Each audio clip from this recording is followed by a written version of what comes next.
Hello everyone, exam फतेह में आप सभी का स्वागत है। आज की क्लास में हम देखेंगे साइंस के कुछ इम्पॉर्टेंट क्वेश्चन। तो चलिए आप सभी इस क्लास को एक बार जल्दी से शेयर कर दीजिए और क्लास को स्टार्ट करते हैं। पहला क्वेश्चन है, निम्नलिखित में से कौन वायु प्रदूषक नहीं है? ए है सल्फर डाइऑक्साइड, बी है कार्बन मोनोऑक्साइड, सी है कार्बन डाइऑक्साइड या डी ऑप्शन DDT। तो इसका राइट आंसर क्या होगा बताइए आप सभी लोग। जी, option number C carbon dioxide. ठीक है, अगला प्रश्न है, प्रथम जीव की उत्पत्ति हुई पृथ्वी पर, हवा में, सी जल में या डी ऑप्शन किसी अन्य ग्रह पे? तो इसका राइट आंसर क्या होगा? ऑप्शन नंबर सी जल में। ठीक है, पृथ्वी जीव की उत्पत्ति जो हुई है सबसे पहले वो जल में हुई है। अगला प्रश्न है, जीव की उत्पत्ति जीव से होती है, ये कथन का सत्यापन किसने किया है? ए लुई पास्चर से, बी वान हेलमंड ने, सी ऑप्शन है रॉबर्ट हुक ने या डी ऑप्शन है ओपेरिन ने? तो इसका राइट आंसर क्या होगा बताइए सभी लोग। जी, ऑप्शन नंबर डी ओपेरिन ने। ठीक है, अगला प्रश्न है, पौधे के किस भाग से कॉफ़ी प्राप्त होती है? ए फूलों से, बी बीजों से, सी पत्तियों से या डी ऑप्शन फलों से? तो किस भाग से कॉफ़ी प्राप्त होती है बताइए सभी लोग। कॉफ़ी जो है हमें बीजों से प्राप्त होती है ना, तो बी ऑप्शन यहाँ पे राइट होगा, बीजों से। अगला प्रश्न, निकोटीन किस में पाया जाता है? चाय की पत्ती में, बी तंबाकू की पत्ती में, सी कॉफ़ी के बीजों में या फिर नीम के पानी में? तो इसका राइट आंसर क्या होगा? निकोटीन जो है ना वो तंबाकू की पत्ती में पाया जाता है, तो यहाँ पे राइट ऑप्शन होगा ऑप्शन नंबर बी। ठीक, अगला है, कीट भक्षी पौधा है? ए अमरवेल, बी ड्रोसरा, सी गुलाब, डी ऑप्शन है नागफनी। तो इसका राइट आंसर क्या है? कीट भक्षी कौन सा है पौधा? ड्रोसरा। ठीक है, ऑप्शन नंबर बी, ये कीट भक्षी पौधा है। अगला प्रश्न देखते हैं, DNA का मॉडल प्रस्तुत करने के लिए 1962 ईस्वी में नोबेल पुरस्कार किसको मिला है? ए वॉटसन एवं क्रिक को, बी है डॉक्टर AG खुराना को या सी ऑप्शन रॉबर्ट हुक को या डी ऑप्शन बिग्रस एवं किंग को? तो इसका राइट आंसर क्या होगा जी बताइए। इसका राइट आंसर है ऑप्शन नंबर डी बिग्रस एवं किंग को। ठीक है,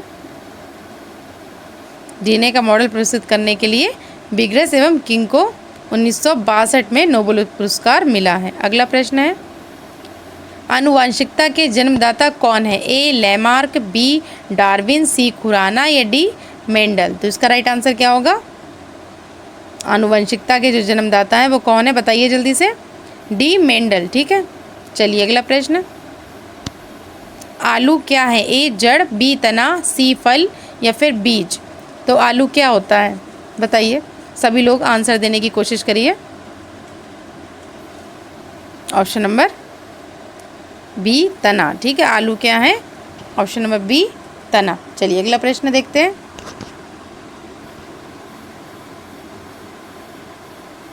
चेचक के वैक्सीन को सर्वप्रथम तैयार किसने किया है? ए लुई पास्चर ने, डॉक्टर जेनर ने या लिस्टर ने या सॉल्क ने? तो इसका राइट आंसर क्या है जी? इसका राइट आंसर है option number B doctor Jenner ने। ठीक है, चलिए अगला प्रश्न देखते हैं,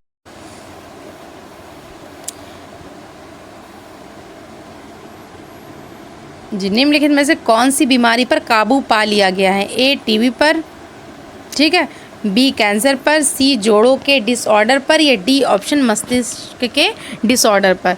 तो किस बीमारी पर काबू पा लिया गया है? तो आप सभी लोग इसका राइट आंसर जल्दी से देने की कोशिश करिए।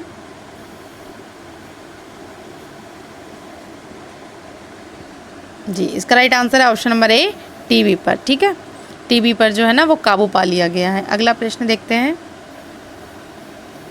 भारत के लोगों की वसा में कितना पाया जाता है? ये ए ऑप्शन 1 से 12 ppm DDT या फिर बी ऑप्शन 1 से 30 ppm DDT या फिर सी ऑप्शन है आपका 31 से 50 ppm DDT या फिर डी ऑप्शन है DDT बिल्कुल भी नहीं? तो इसका राइट आंसर क्या होगा? जिसका राइट आंसर बताइए क्या होगा? ऑप्शन नंबर बी 1 से 30 ppm DDT। ठीक है, अगला प्रश्न देखते हैं,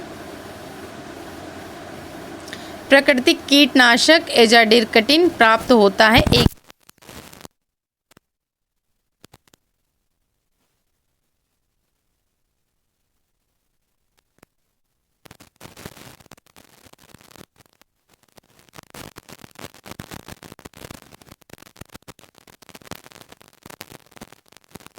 टॉक्सिन्स। तो इसका राइट आंसर क्या होगा? एंटीबायोटिक क्या होती है? दवाएं होती हैं। तो ऑप्शन नंबर बी सही होगा। अगला प्रश्न देखते हैं। निम्नलिखित में कौन दूध को दही बनाता है? ए खमीर, बी लैक्टोबैसिलस, या सी ऑप्शन राइजोप्स, या फिर डी ऑप्शन राइबोजियम। तो इसका राइट आंसर क्या होना चाहिए? सभी लोग बताइए। जी ऑप्शन नंबर बी लैक्टोबैसिलस। ठीक है। इन्फ्लुएंजा को अधिक प्रचलित रूप में जाना जाता है? ए मैड काउ डिजीज में, या फिर बी ऑप्शन है स्वाइन फ्लू में, या सी कॉमन फ्लू में, या डी ऑप्शन रेबीज में। तो इसका राइट आंसर क्या होगा? जिसका राइट आंसर है option number B swine flu में। ठीक है। इन्फ्लुएंजा को अधिक प्रचलित स्वाइन फ्लू में जाना जाता है। ठीक। अगला प्रश्न देखते हैं। रडार का आविष्कारक कौन था? ए रॉबर्ट वाटसन, बी फ्लेमिंग, सी बुशफावॉल, सी डी ऑप्शन है ऑस्टिन। तो इसका राइट आंसर क्या होगा? जी रडार का आविष्कारक कौन था? ए रॉबर्ट वाटसन। ठीक है। यहाँ पर ए ऑप्शन राइट होगा। चलिए अगला प्रश्न देखते हैं। मनुष्य में एफ्लॉटॉक्सिन खाद्य विषाक्तन द्वारा सामान्यतः कौन सा प्रभावित होता है?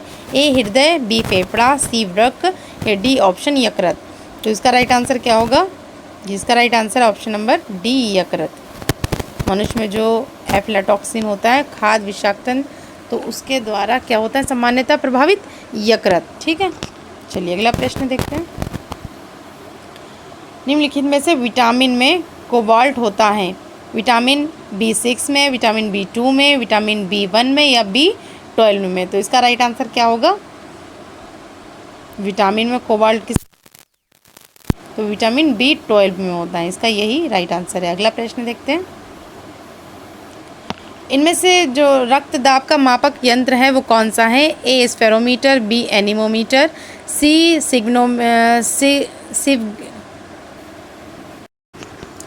जिनमें से रक्त दाब का मापक यंत्र कौन सा है? स्फेरोमीटर, बी है एनीमोमीटर, या फिर सी ऑप्शन स्फिग्मोमेनोमीटर, या डी है आमीटर। तो इसका राइट आंसर क्या होगा?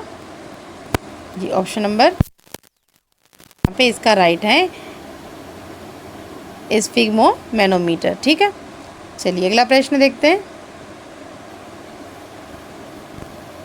विद्युत उत्पन्न करने के लिए कौन सी धातु का उपयोग होता है? ए यूरेनियम का, बी लोहे का, सी तांबे का, या डी ऑप्शन एल्यूमिनियम का। तो इसका राइट आंसर क्या होगा? Option number A uranium. ठीक। अगला प्रश्न है। लोलक की जो काल अवधि है उसका टाइम पीरियड क्या है? ए द्रव्यमान के ऊपर निर्भर करती है, बी लंबाई के ऊपर निर्भर करती है, सी समय के ऊपर निर्भर करती है, या डी ऑप्शन तापक्रम के ऊपर निर्भर करती है। तो लोलक की काल अवधि क्या है? बताइए काल अवधि इसकी। जिसका राइट आंसर है ऑप्शन नंबर बी लंबाई के ऊपर निर्भर करती है इसकी काल अवधि। ठीक है। लोलक की। अगला प्रश्न तरफ संकेत करती है? ए पूर्व की तरफ, बी पश्चिम, सी उत्तर की तरफ, या डी ऑप्शन आकाश की तरफ। तो इसका राइट आंसर क्या होगा? बताइए सभी लोग जल्दी से। इसका राइट आंसर है ऑप्शन नंबर सी उत्तर। ठीक है। चुंबकीय सुई जो है ना वो उत्तर की तरफ संकेत करती है। चलिए अगला प्रश्न देखते हैं। श्वेत प्रकाश को नली में कैसे पैदा करते हैं? ए तांबे के तार को गर्म करके, बी तंतु को गर्म करके, सी ऑप्शन है हमारा परमाणु को उद्वेलित करके, या फिर डी ऑप्शन अणुओं को दलित करके। तो इसका राइट आंसर क्या होगा? Option number B. ठीक है। तंतु को गर्म करके श्वेत प्रकाश को नली में पैदा करते हैं। ठीक। अगला प्रश्न देखते हैं। महासागर में ऊंची जल तरंगे कैसे होती हैं? ए भूकंप से, बी सूर्य से, सी तारों से, या डी ऑप्शन चंद्रमा से। तो इसका राइट आंसर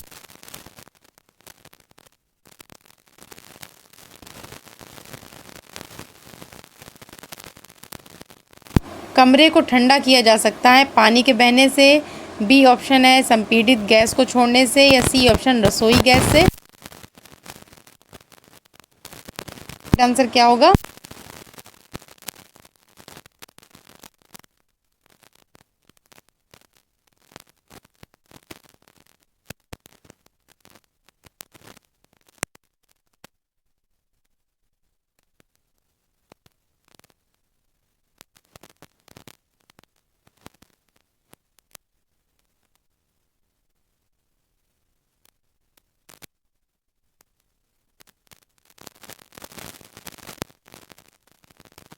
एक प्रिज्म से जो है ना रंगों को अलग अलग किया जा सकता है।